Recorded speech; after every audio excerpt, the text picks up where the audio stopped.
Hello, everyone. Welcome to Minority Mavericks. This is Angel Leon, your host. And Minority Mavericks, as you know, is the show that we get to tell and listen to the stories of all minority entrepreneurs, investors, and founders out there. And celebrating the Hispanic Heritage Month, I'm really happy to have Ashley Aydin from Vamos Venture. Ashley is a great Latino representation of who we are and who we can be in this world, in this industry. And I'm really happy to have her on the show. Ashley, if you want to introduce yourself and tell the audience a little bit about your story. Absolutely. Well, thank you for having me, and thank you for the work that you're doing with this podcast, and then everything else that you're involved in. I'm Ashley, principal at Vamos Ventures. Vamos Ventures is an early stage fund focused on investing in Latino and diverse entrepreneurs. Diversity means a bunch of different things to us. Pretty much any overlooked, underserved founder and/or population and market. I am Puerto Rican and Turkish. That's what happens when your parents meet in New York, and the rest is history. So a lot of spice, a lot of flavor on both sides. And I've been in the finance world for quite some time. So I started my career at Morgan Stanley in capital markets. That's where I really learned about, all this that is company storytelling and what moves markets. Then I actually went to work for a Y Combinator e-commerce startup called shopteeks.com. And I thought that transition would very much be something that was easy and glamorous because everyone paints all these pictures of like the Mark Zuckerbergs of the world, right? But It was completely opposite of that, and really got to learn the ins and outs of early stage company building, how important team culture is, how important, getting your product market fit is, and the like. And then right before business school, I did a few different digital strategy, technology strategy roles at Saks Fifth Avenue and Estee Lauder, so two bigger corporates, thinking about how to meet consumers with technology. So I helped build and expand things like buy online, pick up in store, or virtual beauty, right? Really trying to improve the customer experience in many different ways. I did Brown undergrad, MBA from MIT. Education was always sort of instilled in me as something that was really, really important and still is. And, the networks and the work ethic that I got from attending both those schools, I carry to this day. I'm also proud to say I'm a first generation college student. And daughter of an immigrant. And so again, talking about themes throughout my life and how that informs everything that I do, all of these different things are very important to me. And my work is centered upon, increasing representation in the startup and tech worlds. Very nice, Ashley. And yeah, definitely, I agree in terms of the education part. I know for a fact, in my family, I'm Puerto Rican as well. And it was the same thing. Education is really important. And I think that's one of the great things that we have as Hispanics as well, right? We do value that a lot. And we understand that it's kind of a tool for us, right? To be able to get deeper into this world that it may or may not be necessarily as fair as we want it to be. Sure. So we do really appreciate that. And great story. I really liked, all the different steps that you took, right, in your career. It seems that you expanded to different ways and different manners. Yes. So that's really, really interesting.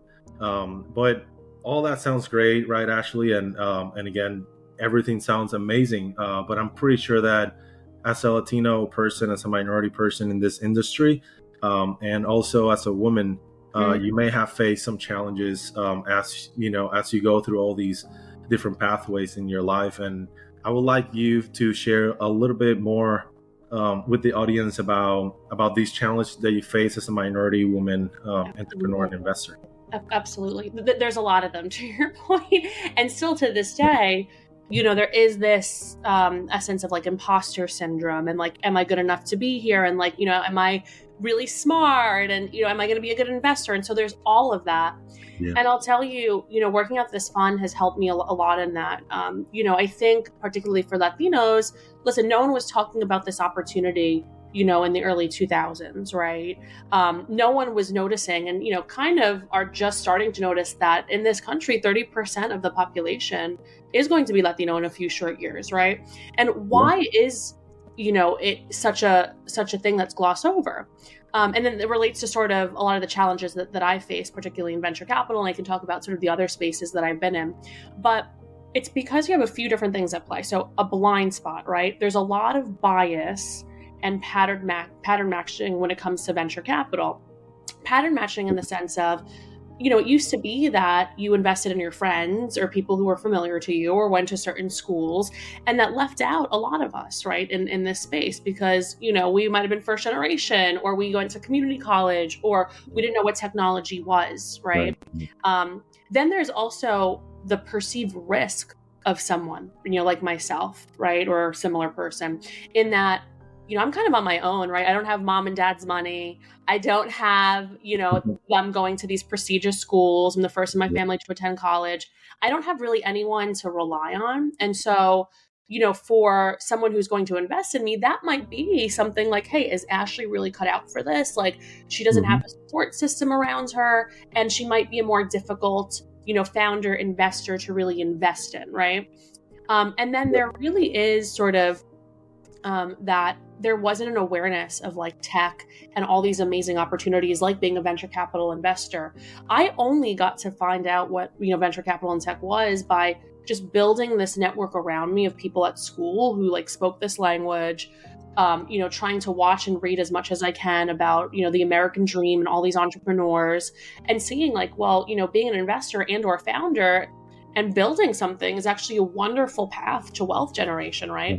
But that's still a lot of challenge. That's a big challenge for a lot of Latinos in this country, a lot of first generation, a lot of women, right? And that there's not awareness around that this career path or this journey is something that's very attainable for them. And that's something that's been really important to me, and trying to be vocal about that someone can be a venture capital investor, that someone can be a founder that builds generational wealth, right? That you can be sort of a major operator executive in the tech world, and that these careers are really solid and very, very fruitful. I think that sort of goes well into a lot of the challenges I face, which was sort of, this bias, this perceived risk, this, having to have someone to take a bet on me, kind of thinking that my voice wasn't important. And I overcame that, I think, with over time and just being thrown into the fire and developing that perspective of, hey, I really do have something important to say, because there's not, another Ashley Aydin out there, right? And so I do offer that unique perspective and can add to, the conversation instead of take away from it. Definitely. And yeah, I totally agree with that. And, it's funny though that the view that we have of that, right, it's kind of like that stereotype, right, and of who you should be in order for you to be an investor, or who you should, or what you should look like, for that matter, right, in order for you to be an investor. And yeah, I totally agree. There's a lot of minority groups out there that don't necessarily know that these groups exist, that people just like you or your fund that are basically, targeting these people. They want to find them because they want to help them. They just don't know that you guys exist in some sort of way. And in some ways as well, it may be also kind of hard to reach out to you guys as well, right? So there's different barriers that they need to break in order to to have that first conversation with Ashley, for example. And we want to be able to break those barriers by creating awareness more than anything else, that these barriers are just, in our heads, and you are as approachable, and anyone else is as approachable as anyone else. And we're here to help them. So absolutely. And in terms of, your own story though, Ashley, how did you face these challenges, specifically yourself, right? And how did you end up navigating through this industry that, we all know there's disparities? Well, it was a lot of leaning on, my support system. And I recommend this to anyone, of like having those 4 to 5 people throughout your career that you really trust. They don't have to be friends. Actually, they shouldn't be friends, more of like a neutral group of people who are going to give you like really honest feedback and advice, and even, potentially tell you to do things better, right? At times. And so for me, it was building this, 4 to 5, let's call it panel of champions of, hey, Ashley, you did this at work. Maybe I would have done this in a different way. Or you're talking to this fund. let me see if I have anyone there that could give you inside intel for when you're interviewing at this fund. And so it really does help, again, coming from my type of background, which first generation college student, my mom's a United States Postal, clerk. My father, worked in buildings as a building porter. They didn't go to college. And so I really did have to build this network and community around myself that was supportive, that almost taught me the way. And I think that really helped me overcome my challenges. I think the other big thing is always having a story to look up to. I'll never forget in my middle school yearbook, one of the questions was, what do you want to be when you grow up? And I think I was the only person who put the CEO of my own company because I had been watching just randomly on TV. And this goes back to surroundings, like Big Idea with Donnie Deutsch, which is a very influential TV show on CNBC that spoke about the American dream and entrepreneurs that built wealth for themselves. Yeah. And that was the only reason I found out that was a path, right?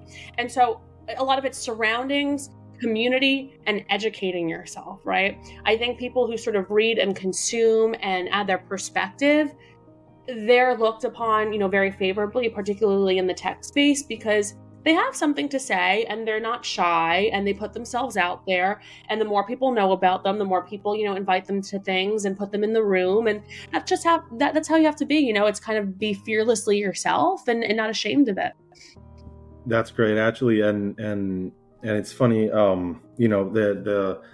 you have similar stories, right, to other people that I have interviewed in the show as well, in terms of the challenges. So it's it's interesting that it's kind of like you share the same problem, and you have all done it in different ways, to basically get to the same goal. So that tells other people as well that there's not only the one path, right, and that this is a bumpy path as well.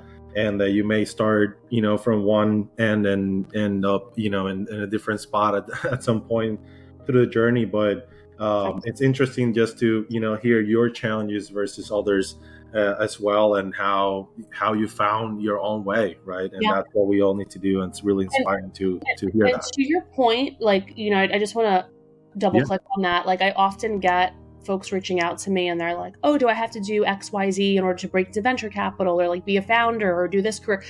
To your point, there's so many zigzags, and I would say embrace the zigzags because it builds character. It allows you to talk more about, different experiences in your life. Definitely. It gives you different perspective, right? And a different skill set with every challenge that comes your way. And so embrace those zigzags. Everything happens for a reason in retrospect. And, I would say the most boring people have linear paths, right? A lot of the fun people and the crazy people and the people who actually make a difference in this world do a bunch of different things throughout their lives.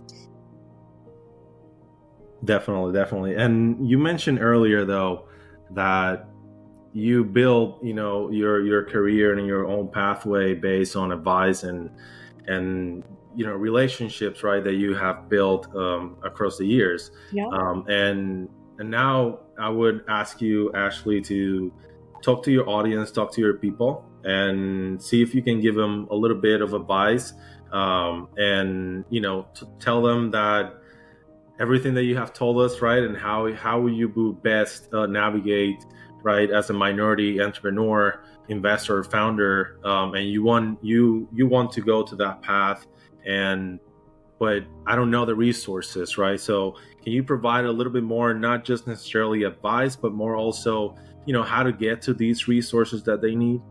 Yeah. I think it's almost taking that investigative approach, right? And be shameless in asking questions.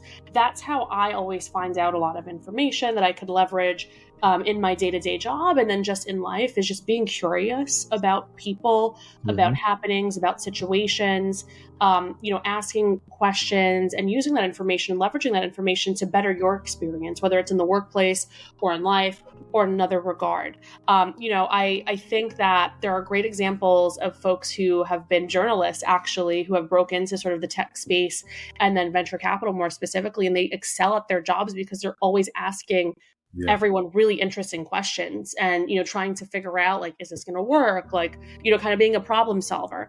And that is advice that I have is, take that approach to your life, to your career, ask hard questions and leverage that information to just get better and better.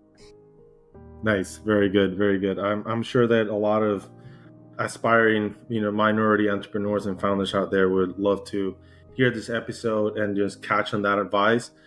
Thanks a lot for being on the show, Ashley. Again, everyone, this is Ashley Aydin from Vamos Ventures. All of her links are going to be in this episode as well. And again, I want everyone to understand that there's people just like Ashley out there that are willing to help. They're willing to navigate the space with you. They're willing to answer your questions and put you to the right resources so you can keep your path. Other than that, Ashley, if you have anything else to say, this is you have a few seconds to spare. If not, then thanks again for being on the show. No, I very much appreciate it. And, to that point, please keep in touch with me. I can be reached at Ashley, ASHLEY at vamosventures.com. I want to help. I want to be present. We want to be engaged. So feel free to reach out. And thanks again. Thank you so much, Ashley. And thanks again, everyone. This was Minority Mavericks, and this was Angel Leon, your host. And Minority Mavericks is a show where we listen and get to hear all the stories of all minority mavericks out there, entrepreneurs, founders, investors, and everyone that wants to have their own path. See you next time.